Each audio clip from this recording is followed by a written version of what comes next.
The clock says 3 o'clock, so I think we may as well start now, especially because after the talk is finished, because it's a Sunday, I have to go to church.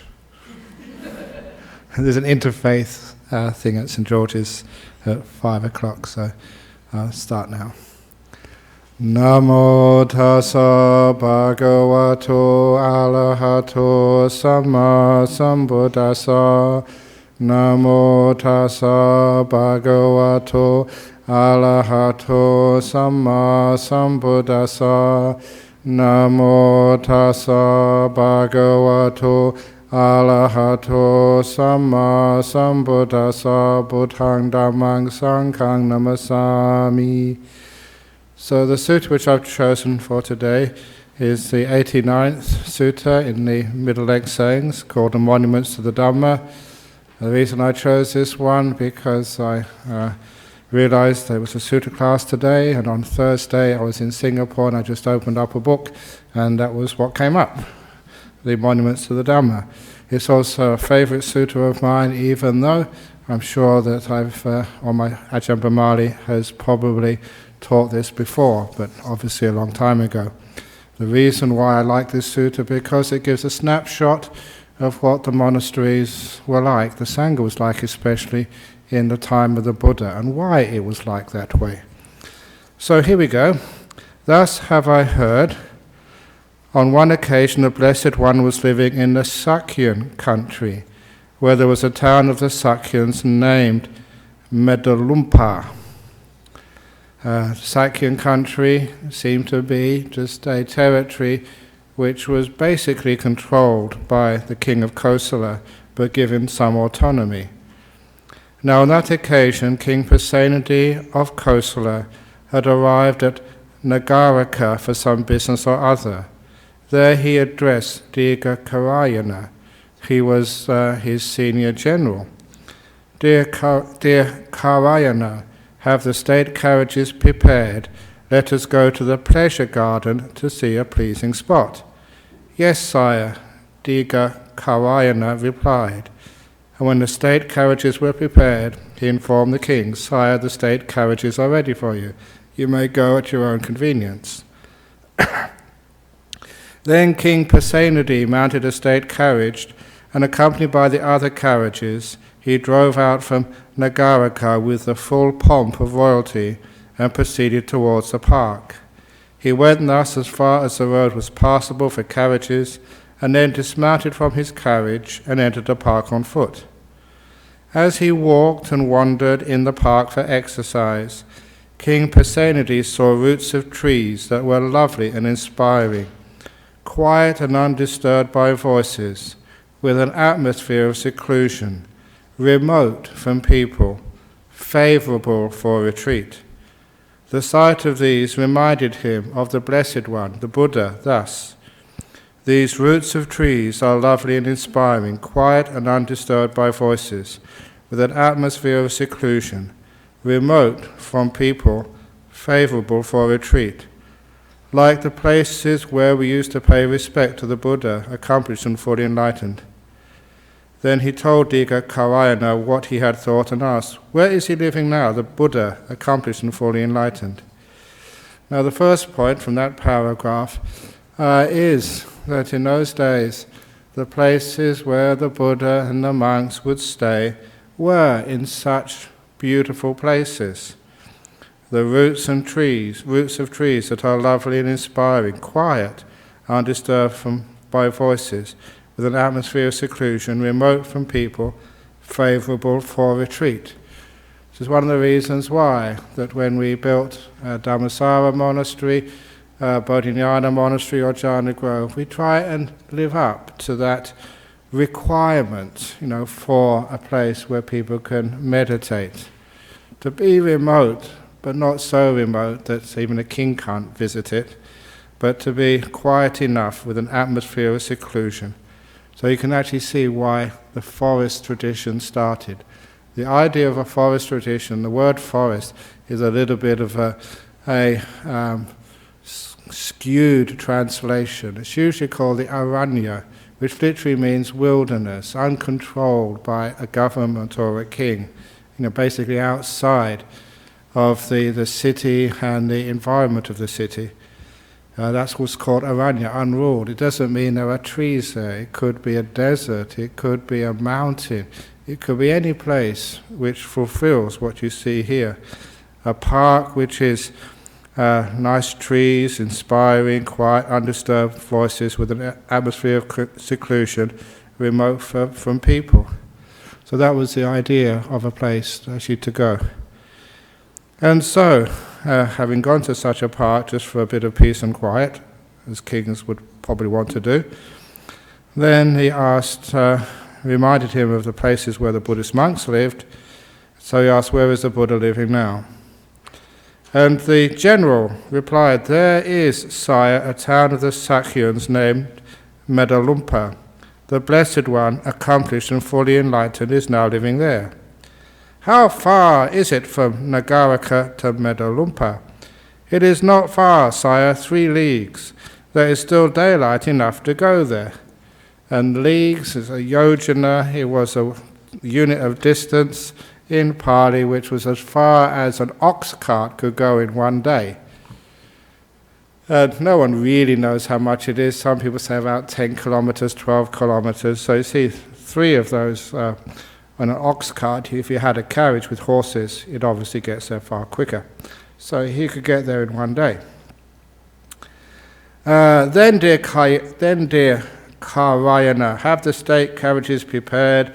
Let us go and see the Buddha, the Blessed One, accomplished and fully enlightened. Yes, sir, he replied. And when the state carriages were prepared, he informed the king, sire, the state carriages are ready for you. You may go at your own convenience. Then King Pasenadi mounted a state carriage and, accompanied by the other carriages, set out from Nagaraka towards the Sakyan town of Medalumpa. He arrived there while it was still daylight and proceeded towards the park. He went thus as far as the road was passable for carriages, and then he dismounted from his carriage and entered the park on foot. Now on that occasion a number of bhikkhus were walking up and down in the open. Walking up and down in the open, that means they were doing that walking meditation called chankama. In fact, they say chankamati in the Pali. So that walking meditation which we do today, it was done in the time of the Buddha as well. And this was out in the open. Obviously this will be the evening time sometime, maybe late afternoon. It was still light. And they were doing their walking meditation. And so the king went to them and asked, Venerable sirs, where is he living now, the Blessed One, accomplished and fully enlightened? We want to see the Blessed One, accomplished and fully enlightened. And the monks replied, that is his dwelling, great king, with the closed door. Go up to it quietly, without hurrying. Enter the porch, clear your throat and tap on the panel. The Blessed One will open the door for you. It's what I was always taught before you open any door. It's actually to cough first of all, and then tap on the door. And especially it's a rule of Vinaya when you go into the toilet. Because that's what we're always taught to do, to cough first of all, to see if there's somebody inside. And because sometimes you burst inside and someone's already in there, and it can be very embarrassing. So I remember there was all sorts of stories when it was embarrassing, when some of the monks have actually gone to a person's house and they've gone into the toilet and they had coughed, but people didn't know what they were told they were doing, and they opened the door and there was still somebody inside. So this is what we have to do. So it's a tradition. Clear your throat and tap on the panel. The Blessed One will open the door for you. And King Pasenadi handed over his sword and turban to Diga Karayana then and there.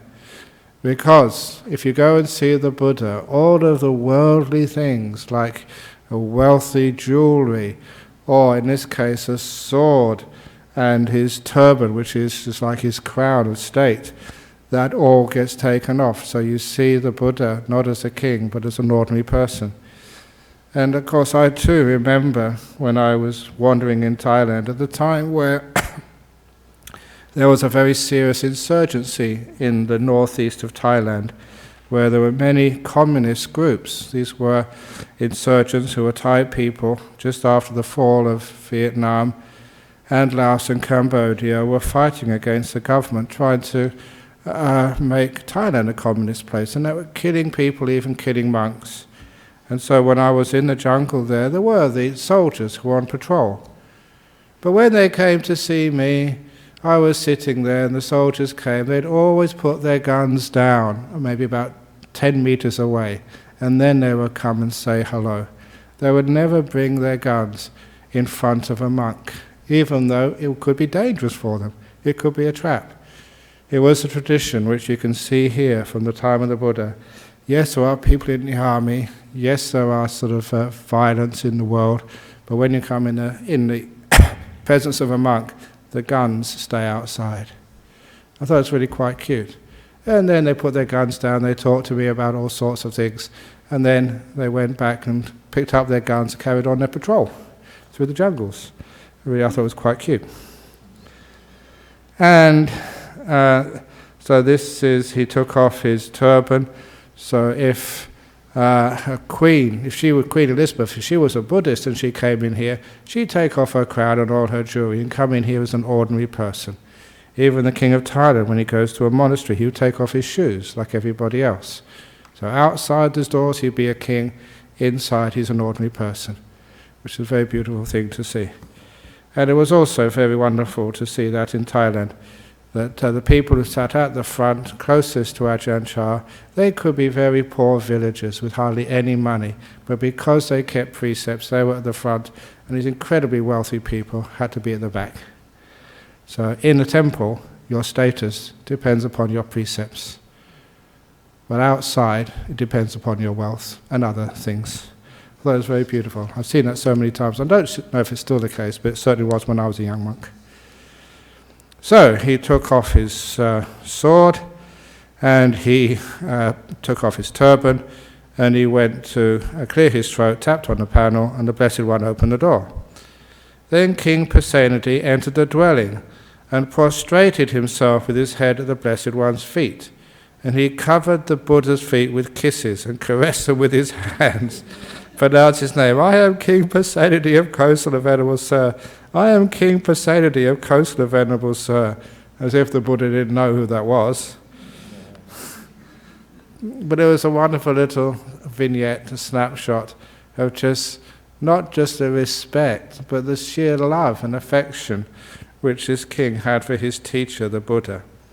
And of course, to put it in perspective, the Buddha of his 45 years teaching, he spent 25 rains retreat, according to the texts, in the Jeta Grove monastery in Savatthi, which was basically King Pasenadi's local monastery, just within walking distance from Savatthi, the capital of Kosala. So you could understand, and this actually happened towards the end of the king's life, in fact very close to the end of his life. And he was expressing just all those years of having known the Buddha as his teacher for 25 years. And as soon as he came in, just kissed his feet all over. It was very cute, very sweet. But I know some of you respect me a lot. Please don't do that for me. You will catch some terrible disease.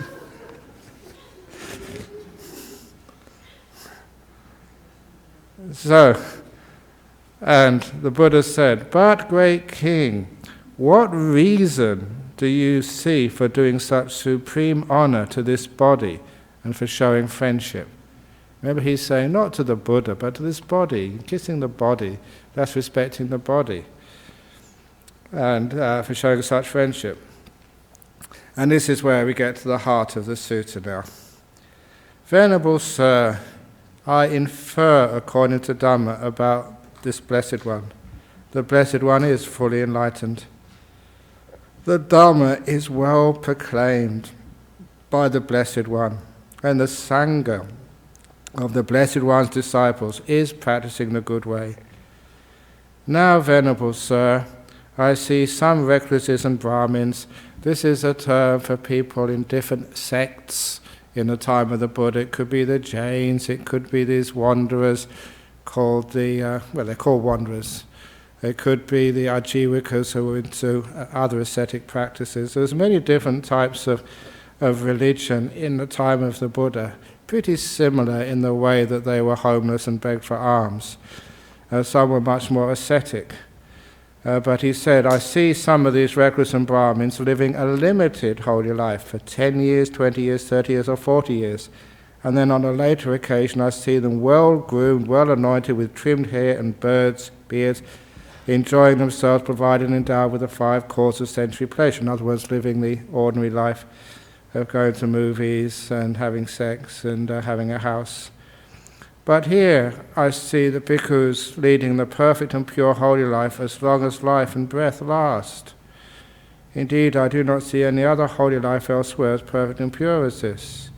This is why, Venerable Sir, I infer according to the Dhamma about the Blessed One.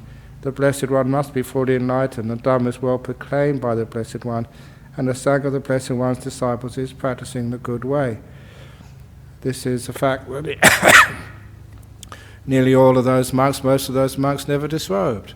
And that was very inspiring for him to see monks living a long life in these robes and actually dying in the robes, which is a wonderful thing to see.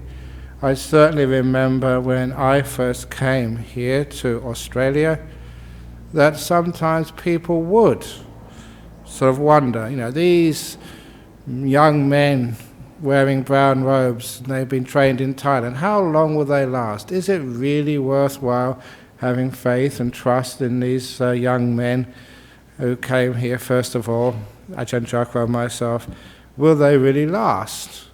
What's the point of building them a monastery if after a couple of years they're all going to disrobe again? And it's wonderful that I've been here for over 33 years now, and over 42 years now as a monk. So you can actually see this is the real thing. We last. It's not just a person does this to get them out of the system. It's not a phase I'm going through, as some of my friends used to say when I first became a monk. Oh, he'll get over this, don't worry about me. But it's not a phase you're going through. Or one of the most interesting comments, because I was, when I did visit England once, and I was the attendant of Ajahn Sumedho when he gave a talk in Doncaster, and went for a walk with him in the morning. And in those days the Buddhist monks were not very well understood. And so when a gentleman who was dressed for work, obviously a businessman, very well groomed, he passed us, he stopped by this Ajahn Sumedho who was much older than I was, and he looked him up and down, and he gave one of the most withering criticisms I've ever heard. He looked at this monk and said, "You are old enough to know better."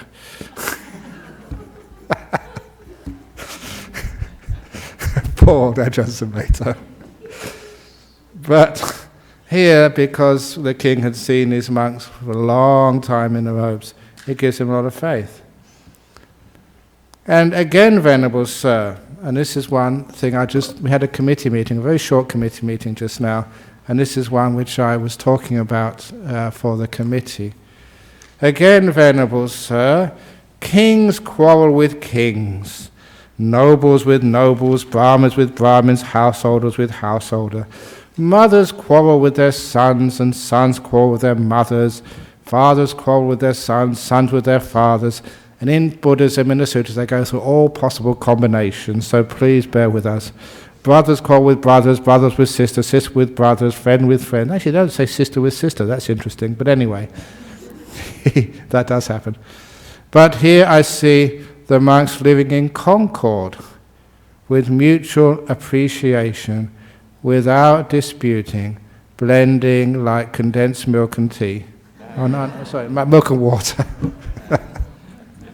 With milk and water. Viewing each other with kindly eyes. I do not see any other assembly with such concord. This too, Venerable Sir, is why I infer according to the Dhamma about the Blessed One. The Blessed One is fully enlightened. The Dhamma is well proclaimed by the Blessed One. The Sangha of the Blessed One's disciples is practicing the good way. And this is what he saw in the time of the Buddha, something which again the monks and the nuns have to emulate and also not just the monks and nuns living in the monasteries, but also the lay disciples too. To have, well, people quarrel, but if you understand the Dhamma, you can live in concord. Yeah, you can disagree, but not with this terrible sense of an attack upon your integrity or your sense of self. You live in concord with mutual appreciation, the word I prefer the most. You appreciate one another and respect one another. People trying their very, very best, even though it may not be adequate by some people's standards, but they're trying their very best. And I know they are, without disputing, blending like milk and water. Milk is not water, water is not milk. They're different, but they can mix together. And viewing each other with kindly eyes, which again is a wonderful thing, to actually put kindness in the eyes and look at your wife, look at your husband, look at your fellow practicing the Dhamma, and just express that kindness, through the eyes. And he said, I don't see other assemblies with such concord. This too, Venerable Sir, is why I infer, according to the Dhamma, the Blessed One. The Blessed One is fully enlightened, the Dhamma is well proclaimed by the Blessed One.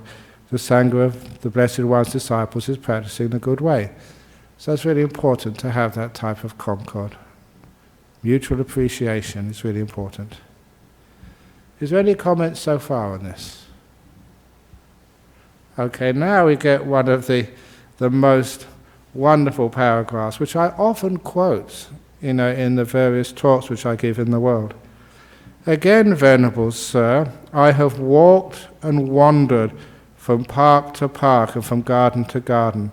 There I have seen some recluses and Brahmins who are lean, wretched, unsightly, jaundiced, with veins standing out of their limbs, such that people would not look at them again. And you have a look at myself and Venerable Kina, and that's certainly not a description you would apply to me. But when it says from park and gardens, these were the places where such people would reside. The pleasant places where a king would go for a little bit of exercise. There these people would be meditating, practicing, whatever they were doing. And he said, I've seen all these recluses, wretched, unsightly, jaundiced, veins standing out on the limbs, such that people would not want to look at them again. And I have thought, surely these venerable ones are leading the holy life in discontent, or they have done some evil deed and concealing it, so lean and wretched are they. No understanding that the worry, unhappiness would be a cause of such ill health. I went up to them and asked, why are you, venerable ones, so lean and wretched, such that people would not want to look at you again? And their reply was, it's our family sickness, great king. But here, says the king, in this monastery, I see bhikkhus, smiling and cheerful, sincerely joyful, plainly delighting, their faculties fresh, living at ease, unruffled, subsisting on what others give, abiding with a mind as aloof as a wild deer's. I have thought, surely these venerable ones perceive successive states of lofty distinction in the Blessed One's dispensation, since they abide thus smiling and cheerful, with a mind as aloof as a wild deer. This too, Venerable Sir, is why I infer, according to the Dhamma, about the Blessed One. The Blessed One is fully enlightened. The Dhamma is well proclaimed by the Blessed One, and the Sangha of the Blessed One's disciples is practicing the good way. And of course, this is a snapshot of what the monks would look like in the time of the Buddha. They were someone who weren't wretched and jaundiced and saying it's a family illness, but they were, I repeat this, smiling and cheerful, sincerely joyful, plainly delighting, faculties fresh, living at ease, unruffled, subsisting on what others give, abiding with a mind as aloof from the world as a wild deer. A very beautiful description of how a monastery should look, and why people like to go to such a monastery instead of going to a monastery where people are always mean and wretched looking. And it's also the case that in many cultures they always think that monks should not be smiling. A smile means you're not understanding suffering. It's suffering, so we show you're suffering.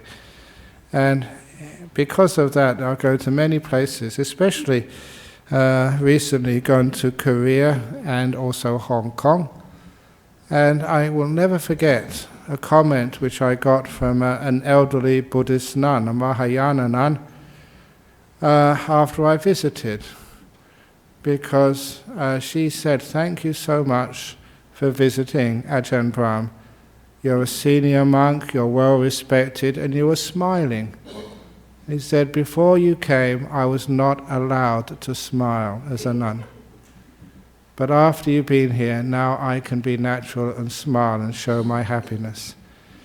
And there was a very telling little anecdote that because in some cultures you think, no, if you are smiling, you're not a good monk, not a good nun.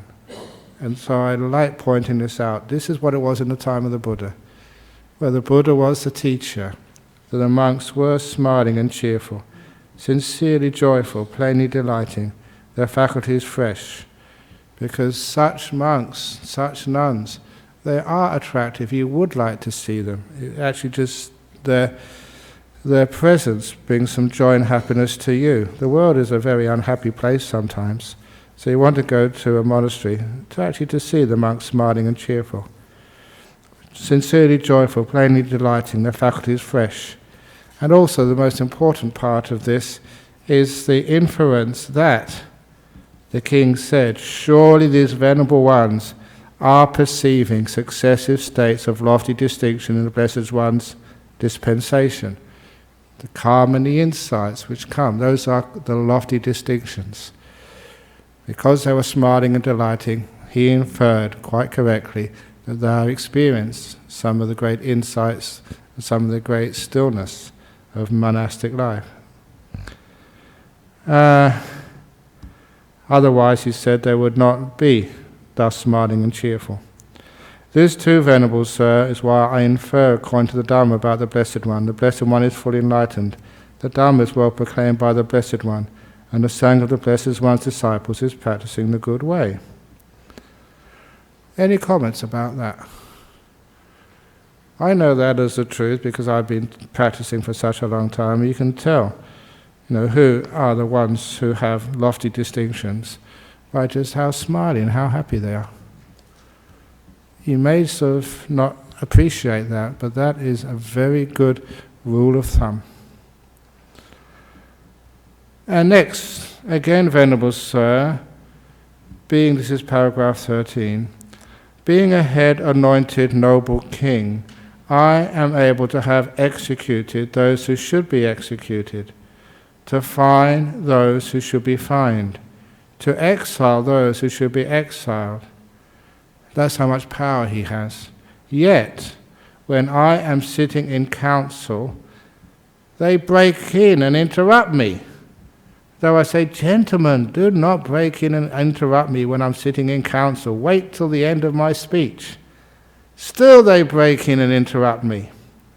But here I see monks, bhikkhus, while the Buddha is teaching the Dhamma to an assembly of several hundred followers, and then there is not even a sound of a disciple of the Blessed One coughing or clearing his throat.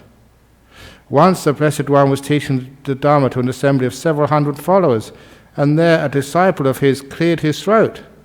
Thereupon one of his companions in the holy life nudged him with his knee to indicate, "Be quiet, Venerable Sir, make no noise. The Blessed One, the teacher, is teaching us a Dhamma." He didn't say that, he nudged him as if to say that. It is wonderful, it is marvelous how an assembly can be so well disciplined without force or weapon. Indeed, I do not see any other assembly anywhere so well disciplined. This too, Venerable Sir, is why I infer according to the Dhamma about the Blessed One. The Blessed One is fully enlightened, the Dhamma is well proclaimed by the Blessed One. The Sangha of the Blessed One's disciple is practicing the good way. Now, in particular there, it was the discipline which the king could not impose through force and through the punishments of even executing someone. If he wanted to, he had that right, fining them, exiling them, and still they're undisciplined, they'd interrupt him.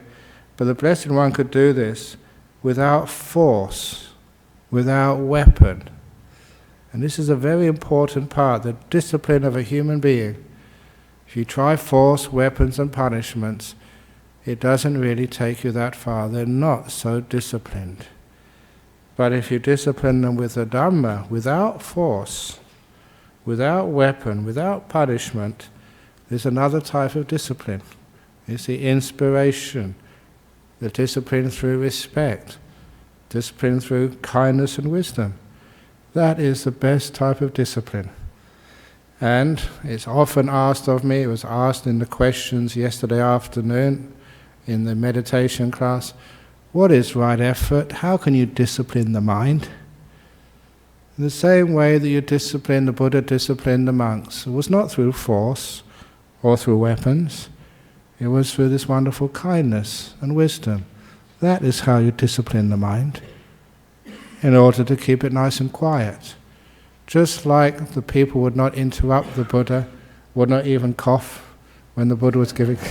It's okay. It's okay, you can't do that. I'm not the Buddha, and you're not so well.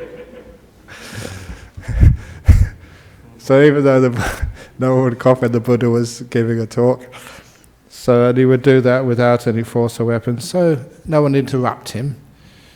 So the mind doesn't interrupt you when you're meditating. You see that simile. You can meditate and the mind doesn't say anything or interrupt, if you know how to discipline your mind, not through force, not through weapons. It's a very powerful simile. Yes? That reminds me of the prisons today, how they're changing their attitude in this way, being more kinder to the prisoners. Ah. You're saying, I can repeat that for you. He's saying the prisons today, they're being able to discipline the prisoners, not through brute force and ignorance, you said, but with a bit of kindness. Absolutely. It's a wonderful way of disciplining even children. It takes a bit more time and effort and a lot of skill on the person, but it does actually work. They always say, treat people like an animal, and you make an animal. Treat people like a human being, and you make human beings. So with a little bit of kindness and respect, a discipline happens. And not a discipline which is imposed on the outside, but a discipline which is inspired from outside and arises from within. And inner discipline, understanding the meaning rather than a discipline imposed by fear. I agree with you. You had a question? Okay, go on. Yes. I was trained in 1989 for a while to become a correctional services officer in Melbourne, and I did time in Pentridge Prison as an officer. And what I found there, the training that I was given, I was taught to be kind, to listen, to stand back and observe, but also to be on top of the game as well. But I was not a key keeper, and I wasn't there to discipline or anything like that, just to observe and to make sure that they actually had someone to talk to.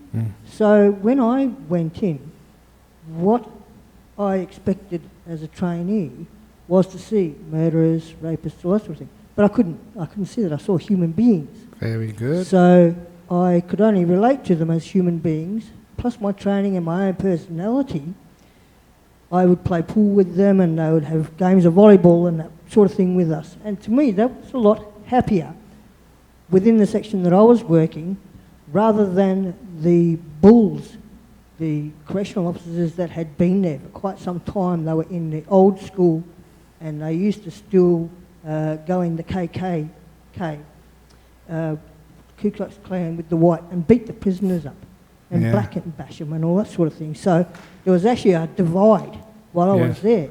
And I could see myself, when I was working in a different area within the prison, the difference between the prisoners Absolutely. How subdued and a lot more aggressive the others were, rather than how I was trained to treat them like human beings. Precisely, and it makes a lot more sense. Everybody knows that in our system here, that once a prisoner does get released, many of them actually go back to jail afterwards, again creating some small problems for society, taking away more of your tax dollars to build more prisons and stuff. It's just a stupid system. But, again, if you do treat them with kindness, it's absolutely true.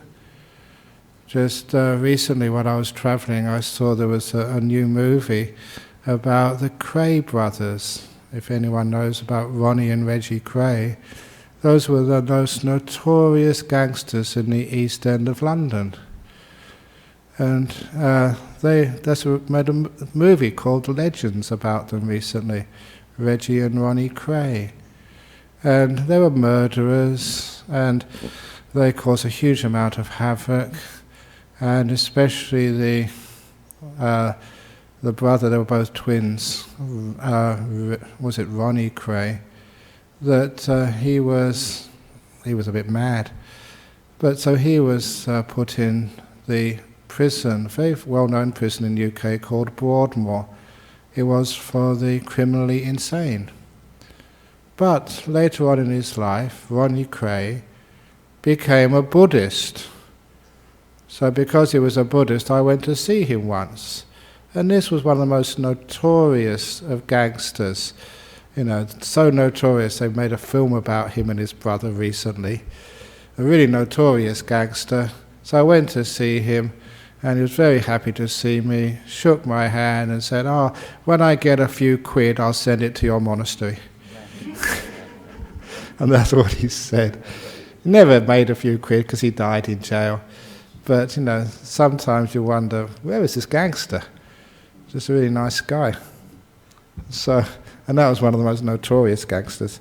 I've met some interesting people in my life, from the most notorious gangster in the East End of London to Queen Elizabeth, and to many politicians, and sometimes it's hard to tell the difference.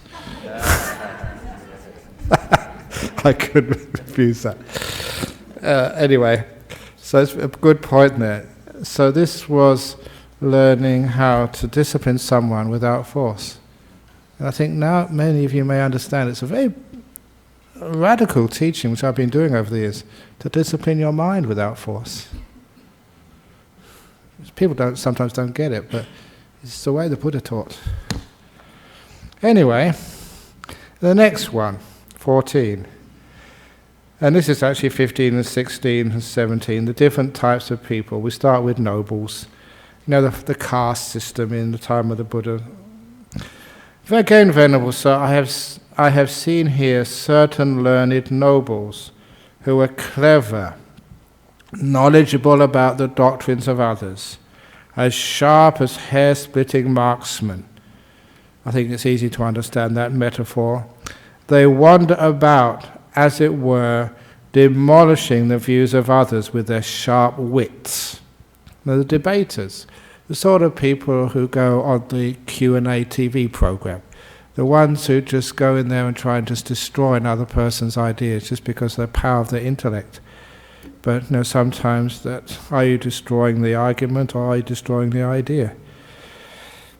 So anyway, when they hear the recluse Gautama, that's the Buddha, will visit such and such a village or town, they formulate a question thus: we will go to the recluse Gautama and ask him this question. If he is asked like this, he will answer like this, and so we'll refute his doctrine in this way. And if he is asked like that, he will answer like that, so we will refute his doctrine in that way.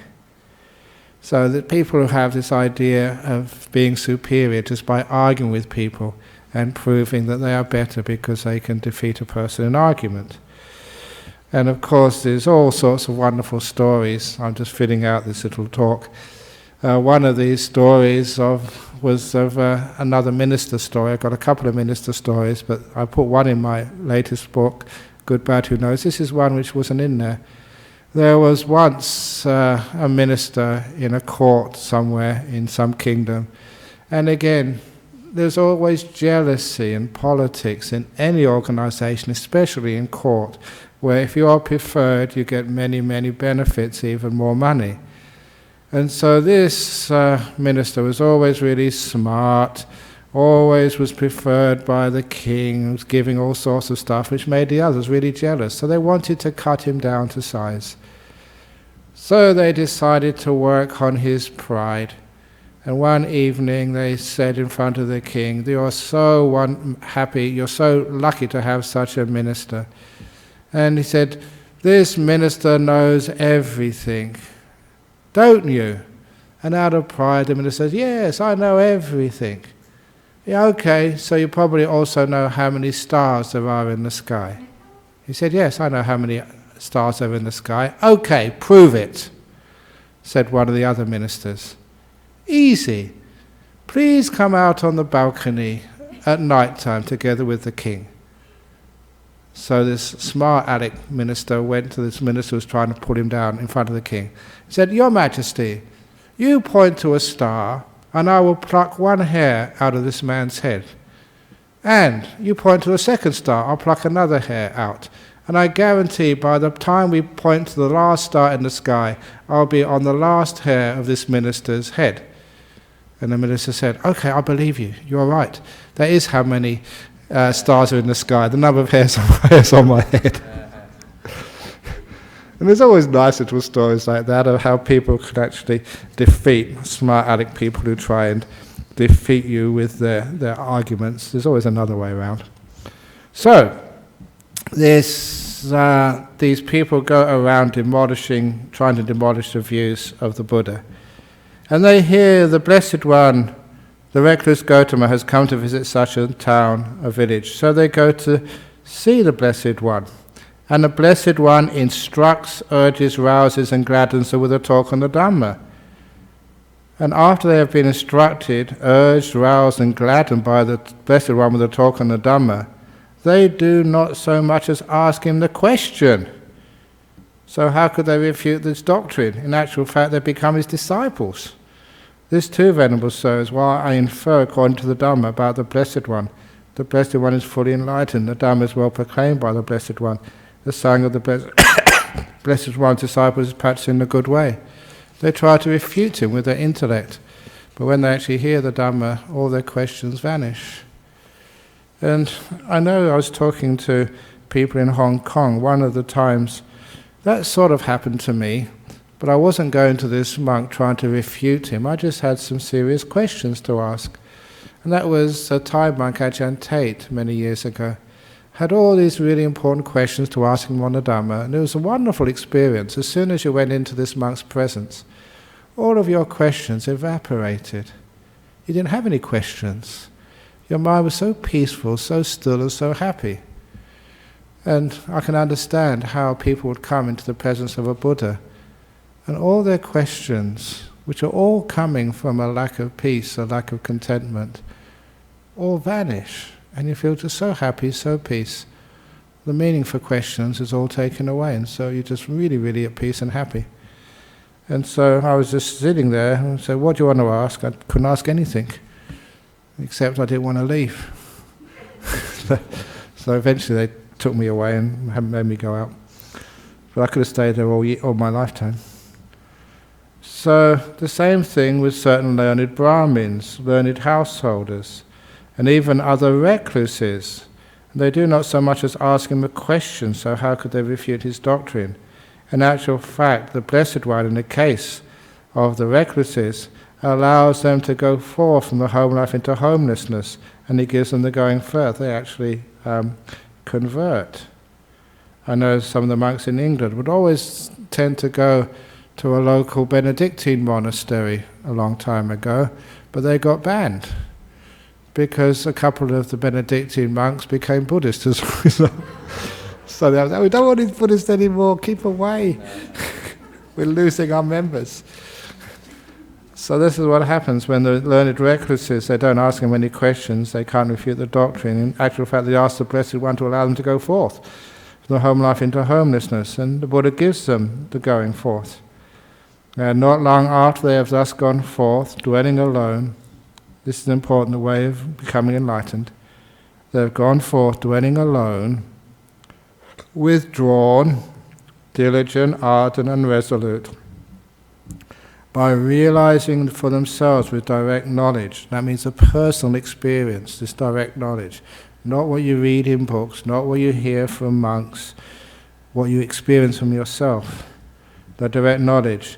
They here and now enter upon and abide in that supreme goal of the holy life, full enlightenment, for the sake of which clansmen, basically people, rightly go forth from the home life into homelessness. And they say, thus we were nearly lost, we were nearly perished, for formerly we claimed that we were recluses. No, we're not really recluses. We claim that we are Brahmins, so we're not really Brahmins. We claim that even we were enlightened, though we are not really arahats. But we are recluses, but now we are recluses, now we are Brahmins, now we are arahats. This too, Venerable Sir, is why I infer according to the Dhamma about the Blessed One. The Blessed One is fully enlightened. The Dhamma is well proclaimed by the Blessed One, and the Sangha of the Blessed One's disciples is practicing the good way. And go to the last page here. Is there any questions so far on this? Comments? Good. Again, Venerable Sir, Isiddhata and Purana, my two inspectors, eat my food and use my carriages. I provide them with a livelihood and bring them fame. These were like two senior, you might call them these days, civil servants of the Buddha. And it's interesting that later on, when Isiddhata and Purana died, that people asked, what happened to these two? This is in the Anguttara, and it's a story which often stands out. And he said they were both once returners, Sakadagamis. In other words, they would come back to this earth once more, and at this next lifetime they would become fully enlightened. And people were quite surprised that there was a difference there, because one would always keep the precepts, the 8 precepts, the other one had a wife and basically lived like an ordinary layperson. And they said, how come that one is, they're both actually the same? And he said to them that one, their conduct is really, really good, but their wisdom is not so good. The other one, the wisdom is so strong, but the conduct hasn't really followed after it. And it's interesting that there's two ways, the conduct, actually how you're practicing, but also your wisdom, why you're practicing like that way. One had a very, very good conduct, but not as much wisdom as the other. The other one has huge wisdom, but not as much conduct. And it showed us how difficult it is to judge another person. But they were both once returners. So this is just how they were very advanced in their practice. They were working as inspectors for the king. They provided with livelihood.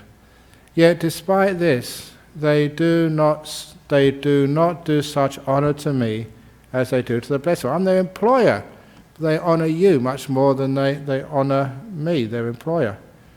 For example, once when I had gone out leading an army and was testing these inspectors, Isiddhata and Purana, I happened to put up in very cramped quarters.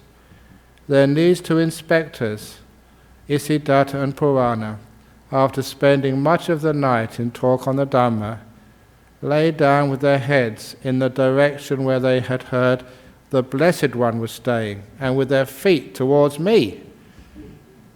Now, that is the Buddhist custom. We often talk about it here. You shouldn't point the feet to the Buddha or point the feet to sort of the monks or whatever. It's not a Thai tradition. It's an ancient Indian tradition of respect. It's just how you would show respect to people. And so these two employees of the king would point their feet at the king, just because their head had to go to the Buddha. The Buddha took preference there, which was actually quite shocking to a king to see just how much they would respect the Buddha, even just with these little rituals and traditions of that time. And I thought, it is wonderful, it is marvelous. These two inspectors, Isiddhata and Purana, they eat my food and use my carriage. I pay them and bring them fame. Yet in spite of this, they're not respectful towards me because they're more respectful towards the Buddha. He said, surely these good people, people perceive successive states of lofty distinction in the Blessed One's dispensation. They have such incredible respect to you. And this too, Venerable Sir, is why I infer, according to the Dhamma, about the Blessed One. The Blessed One is fully enlightened. The Dhamma is well proclaimed by the Blessed One. The Sangha of the Blessed One's disciples is practicing the good way. So his faith is just seeing just what happens with some of these two very well regarded disciples of the Buddha, and how much they would actually respect him, even against their employers.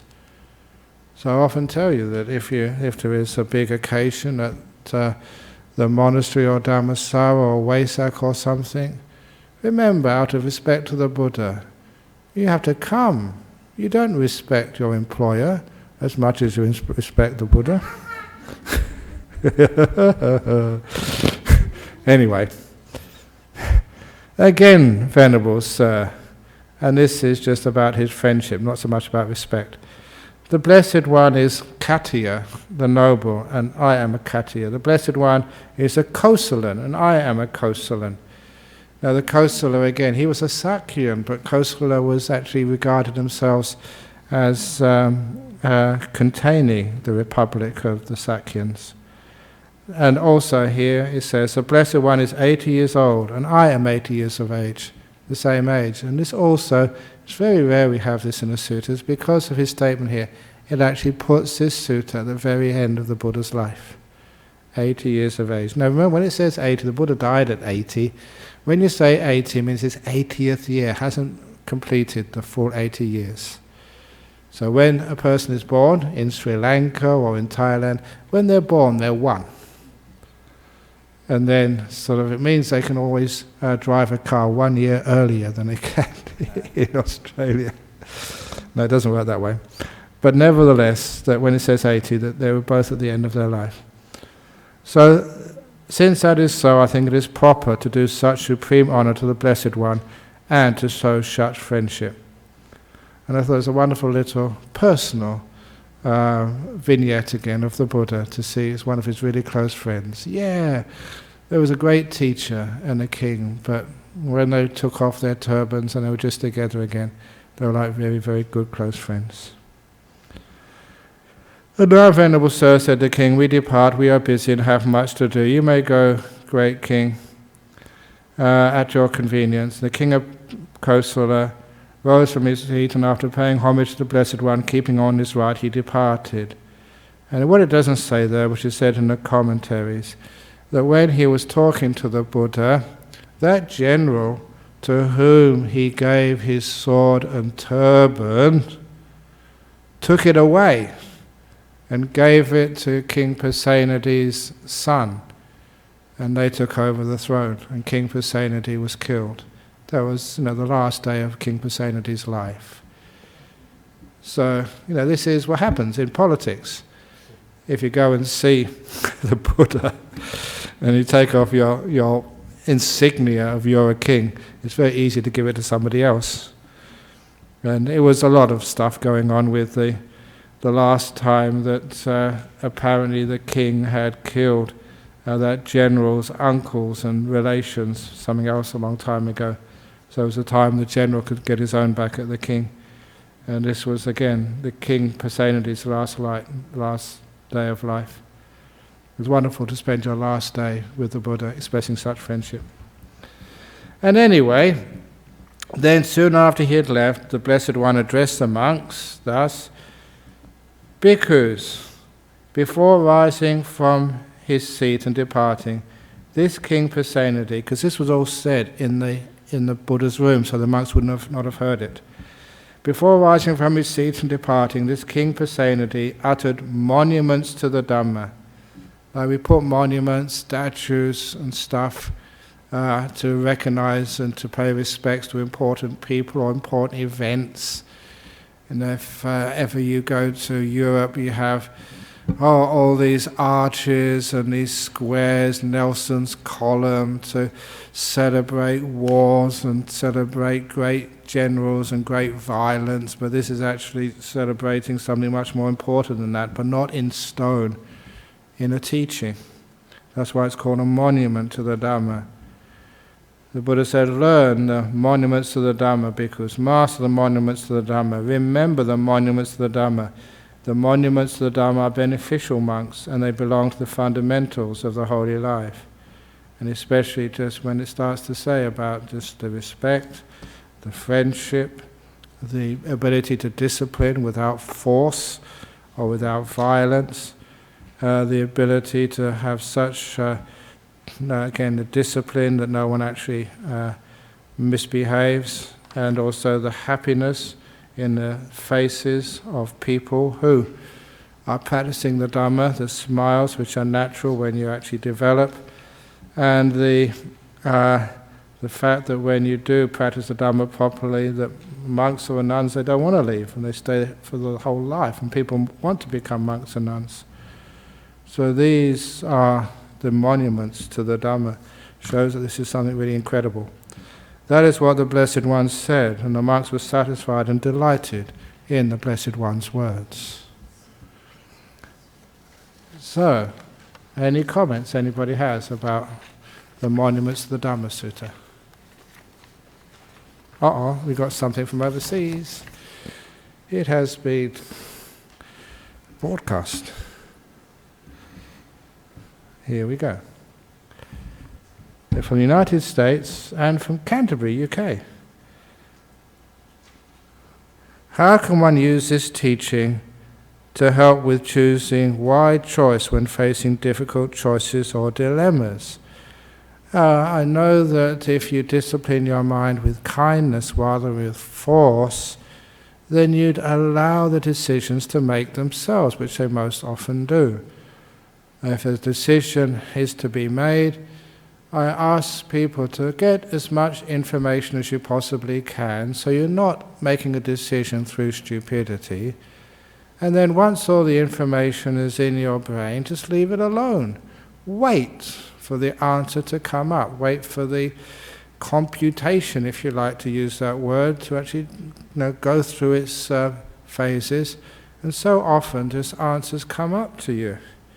And yet they're usually really good answers, very intuitive answers. But if you keep thinking about it and try and discipline and force your mind to find an answer, you just put the answer off more and more and more. And the second thing, which is not from this teaching, but another piece of advice which I often give, it doesn't matter which choice you make in most 99% of situations. Whether you go left or whether you go right, in the forks in the road of your life, whether you go left or right is not as important as what you do after you go left, or how you practice after you go right. Going left, going right, basically it's successful depending on what you do after you make that choice. So it's not really the choice which is important, it's what you do after you make the choice. So if you go left, you make the left option work. If you go right, you make the right option work. And I think that, I found that in my life is most important, which takes away the fear of making choices. You just put the information in, let the choice come to you. Or the other simile I did in my book is like, choices are like you're at the crossroads of life, not the forks in life. You're at the crossroads in life, you don't know whether to go left, right, ahead, or just go backwards. So what should you do? You should sit down and wait for the bus in this simile. Because when a bus comes, on the front of every bus, there's a sign saying its destination. So, if that's a destination where you want to go, get on a bus. If that destination is not appealing for you, just sit down, because there's always another bus behind, coming next, and wait for the one which is your destination. The next question here, nothing to do with, I have bitten my nail since I was a child. I've been able to stop for short periods of time, but always do it again. It's because of nerves and also my habit I do when I'm not thinking about it. Is there a way of disciplining myself with kindness to stop biting my nails, which makes my fingers sore? Certainly. As one thing which I've called, and you've heard this before, it's not really to do with the sutta today, which is the programming your mindfulness. So when you are in a situation when you know you are calm, peaceful, alert, that when you are sensitive to such programs, you sit down quietly, close your eyes, and you give your mind the instructions. In this case, I will not bite my fingernail. I will not bite my fingernails. I will not bite my fingernails. Eyes closed, in your own words, saying it slowly, and most importantly, paying full attention. The more calm, the more alert you are, the more powerful it becomes. If you try that when you're busy or you're tired, obviously it won't work, because it depends upon how strong your mindfulness is. If you have very, very strong mindfulness at that time, you're listening to it, it actually does rewire your brain, changes habits. And how that works for you is you put that information in, maybe do it 3 or 4 times, maybe for a week, I don't know. And then you're about to bite your fingernails, and this instruction just comes up. You know, you don't think it, you just remember, oh, I mustn't bite my fingernails. So it gives you the option of stopping. It's not just an old habit which you do and you don't realize you're doing it. You're already biting your fingernails before you realize it, because it's such an ingrained habit. Programming mindfulness interrupts those ingrained habits by literally rewiring your brain, giving yourself another option, in this case, no, I won't. And then you find it is overcome. It is a disciplining through mindfulness as well as kindness, and that works pretty well. So even though that's not got too much to do with the sutta today, I hope that's useful for those 2 people asking questions from the United States and the UK. Didn't realize the sutta classes listened in such a wide audience. So are there any questions here from people about the sutta today, the monuments to the Dhamma? That is excellent, because I have to go, as you know, to church for interfaith. And these interfaiths, just to let you know why I do this, is because that I've been doing this ever since I first came to Perth. And when this centre became available, it was an Anglican church, the community hall, and what we call the reception area was the vicar's quarters, and this was a car park here. And when we were interested in buying this property and we put in a bid for it, because it was an Anglican church before, they had to go to the Anglican hierarchy to have it approved. And when they said, oh, the Buddhists, yes, we know the Buddhists, they come to this ceremony to help us every year. So, okay, yes, they can buy it. So it's because we went to this particular ceremony for the last 32 years. This is one of the reasons why we're sitting here today. Little acts of kindness, trying to work with people of other faiths, they actually have given a real tangible benefit, the ability to have this centre here, which used to belong to the Anglicans. And of course it also helped us having no problem with planning permission, because there was a church before, a religious place before. We didn't need to actually have to go through all the shenanigans with having a temple in the middle of the suburbs, because the Anglicans were here first. We just changed the religion, but it was still for religious purposes. So that's why I'm going this afternoon. Okay, I thought I'd just let you know that. Okay, so now let's pay respects to Buddha, Dhamma, Sangha.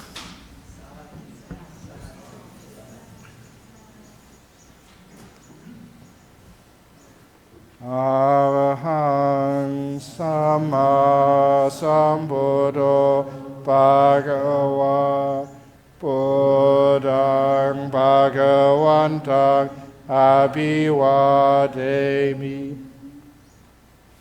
Suwakato Bhagavata Dhammo Dhammang namasami. Supatipano bhagavato sāvaka sangho sanghang namami.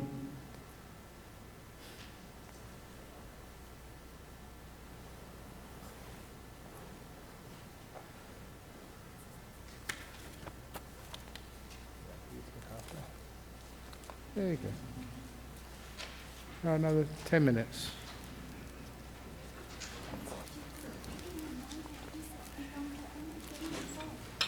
Yeah.